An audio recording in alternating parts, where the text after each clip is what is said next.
नमस्कार दोस्तों, मैं आशुतोष और आप देख रहे हैं पॉलिटिक्स तक। जिसके साथ जनता उसी के हाथ में सत्ता, ऐसा कहा जाता है।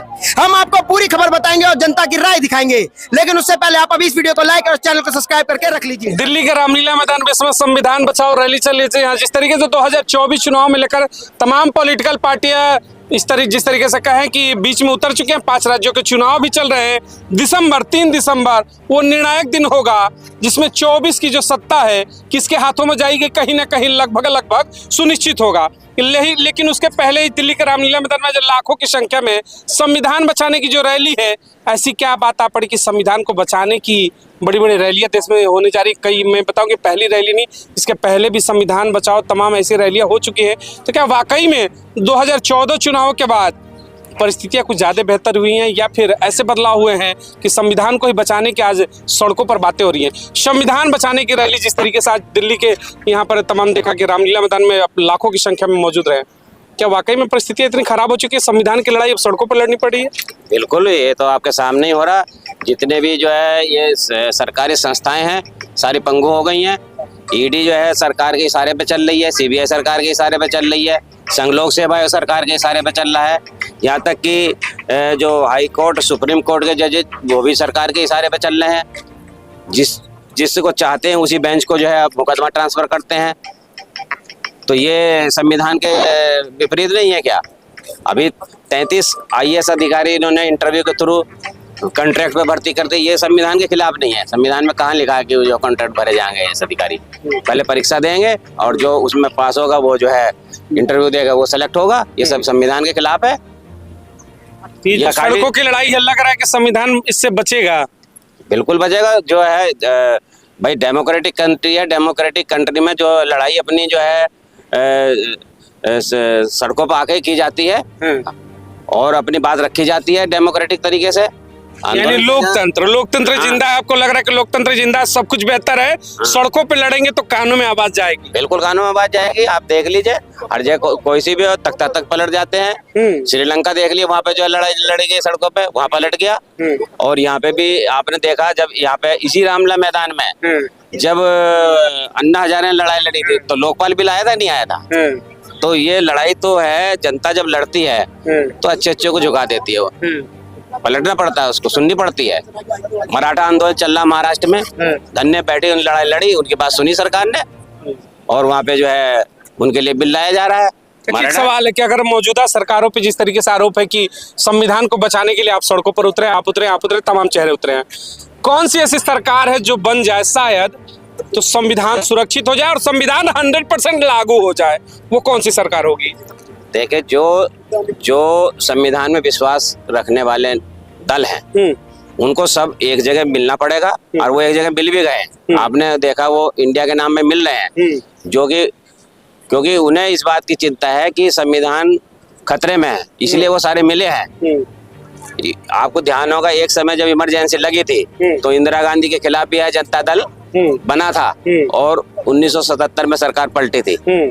इसी प्रकार से सब दलों को लग रहा है कि भाई संविधान खतरे में है। तो देश में क्या इमरजेंसी के हालात है, आप ये कहना चाहते हैं? क्योंकि आपने कहा वाकई में, मैं बता दूं, देश में पहला ऐसा सिस्टम होगा कि इमरजेंसी के बाद ऐसा दौर है कि 2 धड़े में पॉलिटिकल पार्टियां बच चुकी है, एक तरफ राइट एक तरफ लेफ्ट। तो क्या लग रहा है कि वाकई में इमरजेंसी का दौर है? क्या आपने इंदिरा का जिक्र किया? इमरजेंसी का दौर नहीं। देखिए, जब भी डेमोक्रेसी को नुकसान होता है तो जो डेमोक्रेसी में विश्वास करने वाले व्यक्ति होते हैं वो एक जगह मिलते हैं और मिलना भी चाहिए उनको, जो किसी की जो है तानाशाही को समाप्त कर सके। चलिए, दल मिले हैं, दिल भी मिल रहे हैं कि नहीं, ये तो बड़ा सवाल उठ रहा है। सबसे बड़ा सवाल, प्रधानमंत्री का चेहरा कौन होगा?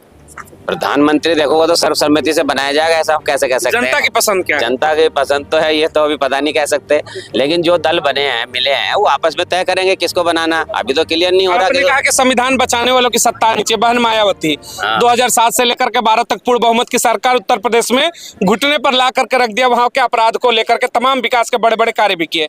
क्या लगता है कि बहन मायावती भी एक उम्मीद हो सकती है प्रधानमंत्री के रूप में? नहीं, बहन जी, अगर बहन जी का नाम प्रपोज होगा तो वो भी अच्छी नेता है, उसमें बुरी क्या बात है?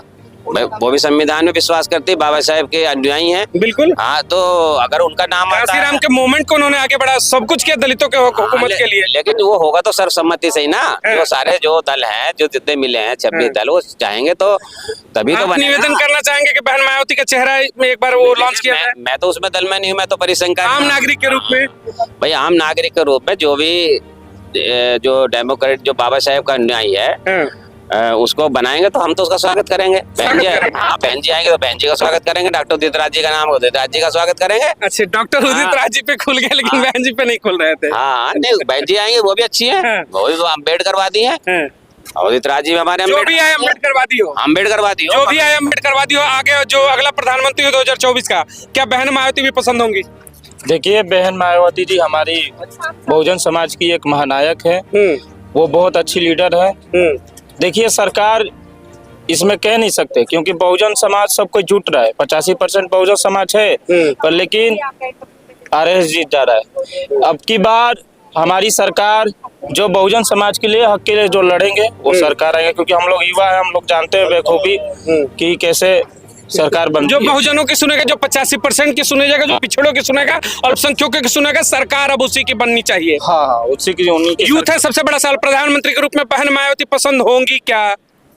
देखिए, मैं कैसे कह सकता हूँ, मैं एक जनता हूँ।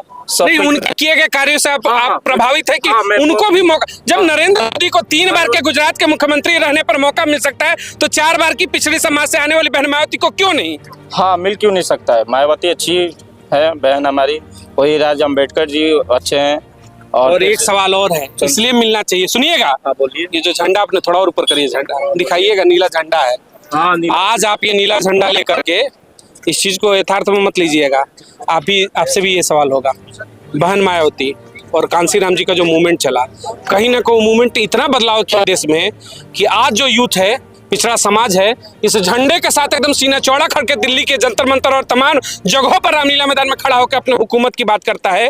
तो कहीं ना कहीं बहन मायावती और जिस तरीके से कांसी राम का मूवमेंट था, उसने बड़ी भूमिका निभाई। बिल्कुल। कांसी राम जी ने तो बहुजन का ये विचारधारा थी, बहुजन समाज के 85% लोगों को कांसी राम जी ने जोड़ा था। तो जिसने मूवमेंट को आगे बढ़ाया, उस मूवमेंट को आगे बढ़ाने वालों को भी मौका है कि ये समाज आगे बढ़ाए। बिल्कुल, जो आगे बढ़ाएगा वही जरूर बनेगा आगे प्रधानमंत्री बनेगा। बिल्कुल, निश्चित रूप से। ठीक है। हाँ, शहरी के माध्यम से कुछ कहना चाहता हूँ। आरक्षण की सुरक्षा के लिए गर्दन कटवा भी सकते हैं और गर्दन काट भी सकते हैं। किसी के बाप में इतना पावर नहीं जो संविधान को बदल दे और जो आरक्षण को खत्म कर दे, क्योंकि बहुजन समाज इस देश में सबसे ताकतवर है।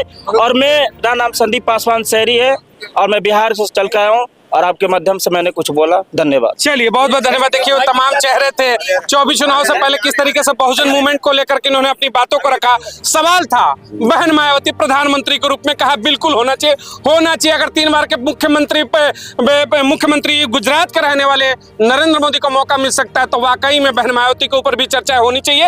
ये जो नीला झंडा का हमने दिखाया कि क्रांति है, रामलीला मैदान में देख रहे हैं, दिल्ली में देख रहे हैं, सीना चौड़ा करके बातें करते हैं, तो कहीं ना कहीं मान्यवर कांसी राम का मूवमेंट है, तो उस मूवमेंट को करने वाले को लोगों के लिए भी चर्चाएं 24 में शुरू होनी चाहिए। आप भी अपना प्रतिक्रिया व्यक्त करिएगा। 24 में मोदी, बहन मायावती या फिर आपकी पसंद कौन, अब की बार किसकी सरकार? बहुत बहुत धन्यवाद। जय हिंद, जय भारत।